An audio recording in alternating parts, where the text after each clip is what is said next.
खरं तर या देशामध्ये भारतरत्न डॉक्टर बाबासाहेब आंबेडकरांनी केलेलं कार्य हे अतुलनीय अशा प्रकारचं आहे.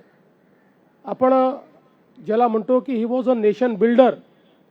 हा देश तयार करण्याकरता त्याचा पायवा तयार करण्याचं काम हे बाबासाहेबांनी केलं. आणि विशेषतः या देशामध्ये ज्या काही चुकीच्या रूढी परंपरा होत्या, ज्यामुळे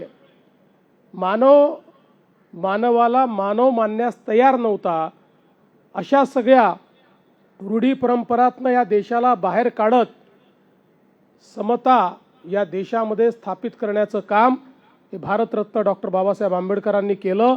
आणि संविधानाच्या माध्यमातनं प्रत्येक व्यक्तीला जगण्याचा समान अधिकार दिला, प्रत्येक व्यक्तीला संधीची समानता दिली आणि प्रत्येकाची स्वप्न ही पूर्ण होऊ शकतील अशा प्रकारचं संविधान हे भारतरत्न डॉक्टर बाबासाहेब आंबेडकरांनी आपल्याला दिलं.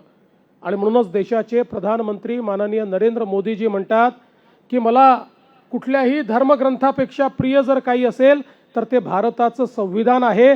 कारण भारताच्या विकासाच्या वाटचालीमध्ये, विकसित भारत घडवण्यामध्ये जर कोणाचा मोलाचा वाटा असणार आहे तर तो या भारताच्या संविधानाचा असणार आहे, असे आपले बाबासाहेब या ठिकाणी होते.